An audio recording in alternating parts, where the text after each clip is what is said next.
built the new Tundra for gentlemen. It's a suburban truck, a truck for the suburbs. Now bear with me.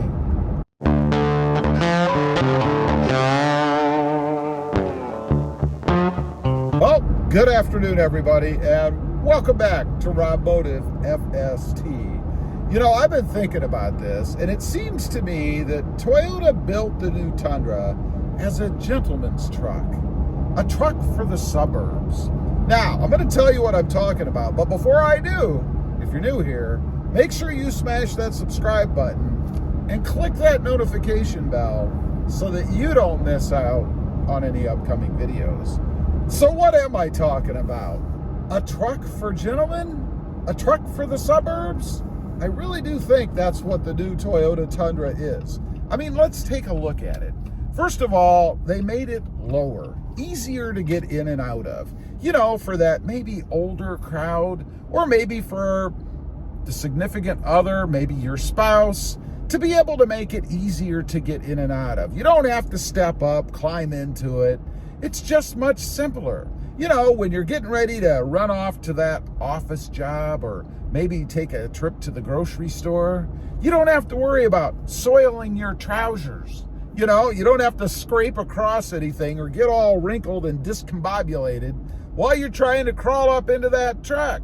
If you're at the grocery store and you're trying to put in the vittles for the week, it's much lower. You just open the door, everything's right there. You don't have to reach up to do anything, sit everything in the back, and you're golden.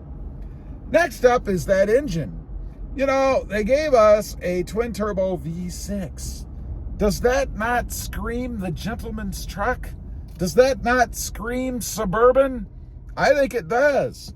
It's more of a yuppie vehicle now. You know, the latest and greatest and smaller. Better gas mileage, which I don't think they've met at all. The trendy twin turbo. You know, that's more of a yuppie kind of suburban kind of thing. No more big, powerful V8, you know, that you'd use to haul stuff or kick around on the farm, maybe throw a bunch of bales of hay in the back, maybe some gravel, you know, the stuff that a working man uses the truck for. We don't have that anymore. We have the gentleman's Tundra.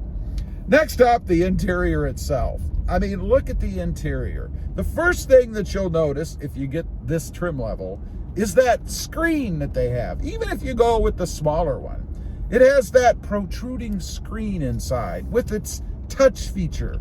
You know, you touch everything. Well, first of all, if you're a working man, your hands are probably going to be pretty dirty. I mean, is it really set up for you to go ahead and dirty up that expensive brand new screen? Maybe your hands are even going to be wet. How well does that work out? What about gloves? You know, if you're out doing something and you're trying to protect your hands, you're probably going to be wearing gloves. Or maybe if you're messing with something sharp, abrasive, wet, who knows? Now you get in your truck and you're trying to do something on that screen.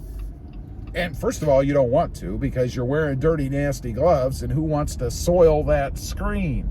Secondly, it's probably not even going to work because you've got gloves on your hands. That's not a setup, in my opinion, as a working man's truck. What about those seats?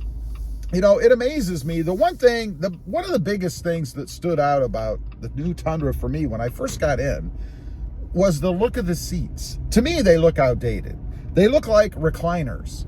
You know, they're big, plush, which is nice, don't get me wrong. I mean, you know, when you're trying to be comfortable while you're out working in the woods, you want to be able to get into those nice plush seats. But that's not really set up as a working man's truck. It's more of a gentleman's truck, right? You get in, you've got your suit on, you're all dressed up, you got your shiny shoes on, and you want to crawl in that nice, plush, recliner-like seat. Not something really set up for the working man, somebody who uses a truck, at least as we thought, how it was intended to be used. Next up is the price of the truck. I mean, it's outrageous, right? You know, you have to practically have a job on Wall Street to afford one of these trucks. They cost a fortune, particularly right now while they're adding all of these extra costs to it. Dealer markups, market adjustments, premiums for the privilege of being able to buy a gentleman's truck. You know, when you're running your own business, maybe you've got a farm, maybe you're, I don't know, a pest company, something like that. You don't want to spend a fortune on this truck, do you? I mean, that takes money right off the bottom line. There are other much cheaper options out there. It's almost like Toyota said, we're going to change our whole philosophy. We're going to move more towards the suburbanites, more towards the gentleman. We want the kind of buyer who has tons of cash, doesn't really care about spending $70,000, $60,000, $80,000 on a Tundra, doesn't really care about it not being as rugged on the interior as it used to be. And that was always part of the allure of the Tundra, I think, is that it's so simplistic inside. I mean, it had big knobs. You could turn the stations, do whatever you want. The seats were rugged. You didn't have to worry so much about dirtying everything up. It had that nice big center console area. I mean, think about it. When you're out and you're doing something, say it's cold outside, you got your big Carhartt gear on, you know, you're bigger anyway because you're wearing all these layers so that you can stay warm while you're doing what you're trying to do. You jump in this new Tundra and it's got this little slim armrest to put your arm on. Well, with all this clothing on, you're halfway across the truck. And if you've got a couple of guys with you, you're going to get real close. I don't want to do that. I want to have space. I want to be able to relax after I've been out doing something, jump in the truck and have enough space just to be able to sprawl out, if you will. The interior of the new Tundra is smaller. It's not as big as it used to be. What the heck? Now, one of the biggest things that I hear all the time is the absence of tow hooks on the front of the truck. You know, if you're using it for work and you're out in a field somewhere and you get stuck or a piece of equipment gets stuck, which hopefully is more the case, it's not you, you need to be able to pull it out, right? Those tow hooks being gone makes your life more difficult. That's because it's not a working man's truck anymore. It's a gentleman's truck. Because a gentleman, and I use that term loosely, I mean, that basically applies to anybody who's not out actually working with the truck. But you're not going to have to tow anything because you're never going to be in a situation that could happen. You know, when you're driving the pavement, unless you're in inclement weather and there's, I don't know, a foot of snow, you're probably not going to get stuck somewhere and you're not going to need tow hooks anyway.